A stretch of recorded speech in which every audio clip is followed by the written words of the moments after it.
ঢাকার বনশ্রী, ব্যস্ত শহর, গরমে হাঁসফাঁস করা বিকেল। ফেসবুক আর ইনস্টাগ্রামে স্টোরি যুগে প্রেম এখন কমপ্লিমেন্ট আর রিয়াকশনের খেলা। মেহেদী ২৬ বছরের চাকরিজীবী, ঢাকায় একটা মাল্টিন্যাশনাল কোম্পানিতে কাজ করে। দেখতে খুব হ্যান্ডসাম না, তবে মুখের হাসিটা মিষ্টি।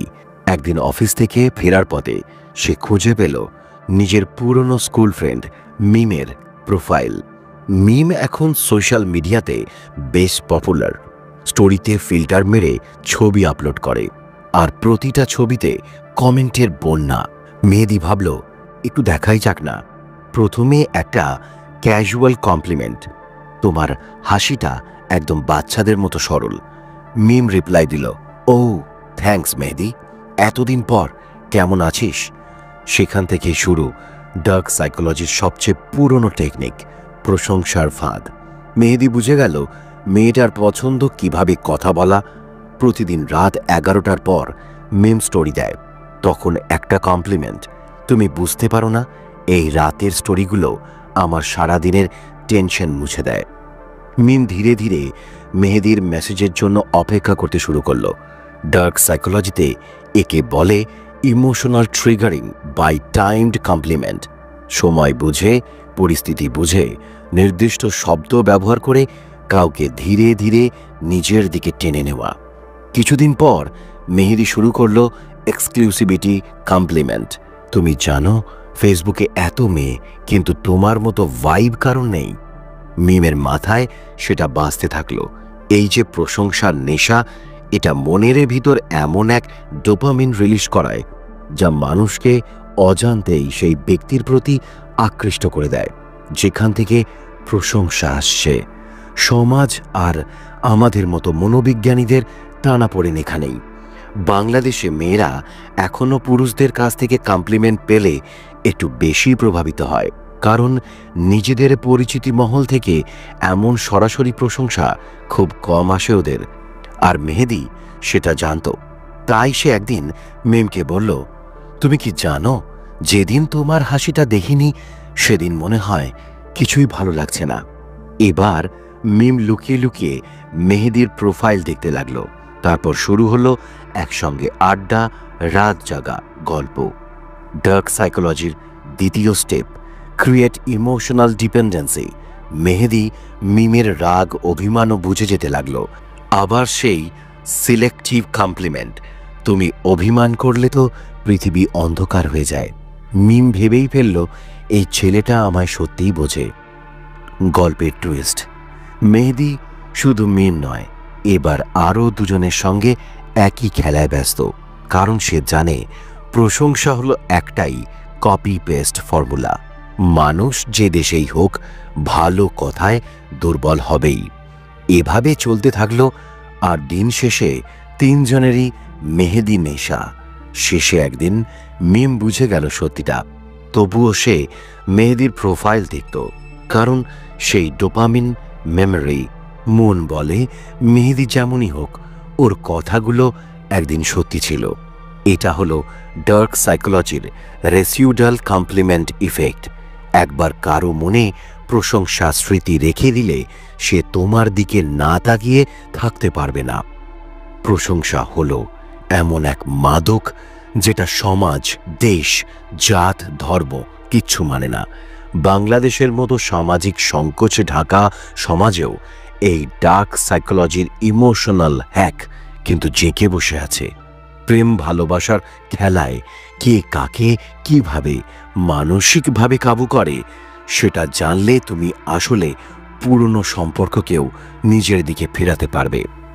এখানে 23টি ডার্ক সাইকোলজিক্যাল কৌশল তুলে ধরা হলো, যা প্রশংসার মাধ্যমে কারো মন আকর্ষণ করতে ব্যবহৃত হতে পারে। 1. প্রশংসার মাধ্যমে আত্মবিশ্বাস বৃদ্ধি। সুনির্দিষ্ট প্রশংসা, যেমন তোমার হাসিটা খুব সুন্দর, কারো আত্মবিশ্বাস বাড়াতে পারে, যা তাদের তোমার প্রতি আকৃষ্ট করবে। 2. তুমি আলাদা অনুভূতি তৈরি করো। তুমি অন্যদের থেকে আলাদা, এই ধরনের প্রশংসা কাউকে বিশেষ অনুভব করায়। 3. তুমি আমাকে বদলে দিয়েছ। এই ধরনের মন্তব্য কাউকে সম্পর্কের প্রতি দায়িত্বশীল করে তোলে। 4. তুমি আমার জীবনের আলো। এই ধরনের প্রশংসা কাউকে আপনার জীবনের অপরিহার্য অংশ মনে করায়। 5. তোমার চোখে আমি হারিয়ে যাই। এই ধরনের রোম্যান্টিক প্রশংসা ঘনিষ্ঠতা বাড়ায়। 6. তুমি আমার জন্য অনুপ্রেরণা। এই ধরনের মন্তব্য কাউকে আপনার জীবনে গুরুত্বপূর্ণ মনে করায়।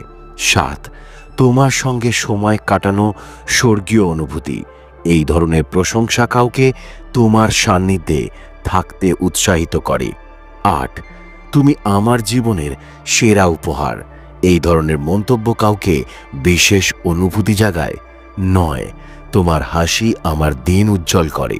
এই ধরনের প্রশংসা কাউকে তোমার জীবনে প্রভাবশালী মনে করায়। 10. তুমি আমার হৃদয়ের সুর। এই ধরনের রোম্যান্টিক মন্তব্য ঘনিষ্ঠতা বাড়ায়। 11. তোমার উপস্থিতি আমার শান্তি। এই ধরনের প্রশংসা কাউকে তোমার জীবনে অপরিহার্য মনে করায়। 12. তুমি আমার জীবনের রং। এই ধরনের মন্তব্য কাউকে তোমার জীবনে গুরুত্বপূর্ণ মনে করায়। 13. তোমার স্পর্শ আমার জন্য আশীর্বাদ। এই ধরনের প্রশংসা ঘনিষ্ঠতা বাড়ায়। 14. তুমি আমার স্বপ্নের রাজকন্যা বা রাজপুত্র। এই ধরনের মন্তব্য কাউকে বিশেষ অনুভব করায়। 15. তোমার কণ্ঠস্বর আমার সঙ্গীত। এই ধরনের প্রশংসা কাউকে তোমার জীবনে প্রভাবশালী মনে করায়। 16. তুমি আমার জীবনের গল্পের নায়ক বা নায়িকা। এই ধরনের মন্তব্য কাউকে তোমার জীবনে গুরুত্বপূর্ণ মনে করায়। 17. তোমার চোখে আমি আমার ভবিষ্যৎ দেখি। এই ধরনের রোম্যান্টিক মন্তব্য ঘনিষ্ঠতা বাড়ায়। 18. তুমি আমার জীবনের কবিতা। এই ধরনের প্রশংসা কাউকে বিশেষ অনুভব করায়। 19. তোমার ভালোবাসা আমার শক্তি। এই ধরনের মন্তব্য কাউকে তোমার জীবনে অপরিহার্য মনে করায়। 20. তুমি আমার জীবনের আলো। এই ধরনের প্রশংসা কাউকে তোমার জীবনে প্রভাবশালী মনে করায়। 21.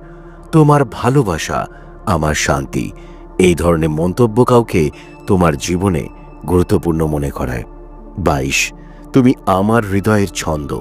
এই ধরনের রোম্যান্টিক মন্তব্য ঘনিষ্ঠতা বাড়ায়। 23. তুমি আমার জীবনের সেরা উপহার। এই ধরনের প্রশংসা কাউকে বিশেষ অনুভব করায়।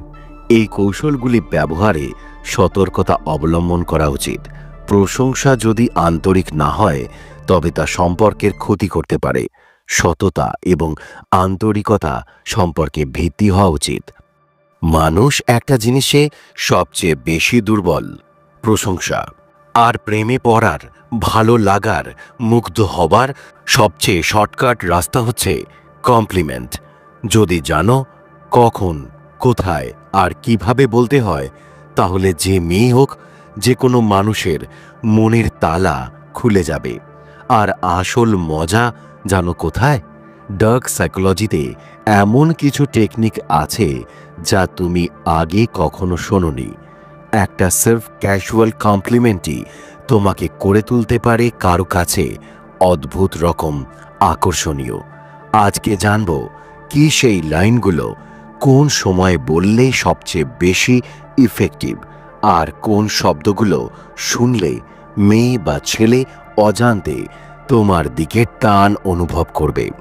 তো বন্ধুরা, welcome to our YouTube channel Psychologer, your mind my words. আমি তোমাদের সাইকোলজিস্ট বন্ধু মৃণাল। তোমরা আমাকে নীল নামে ডাকতে পারো।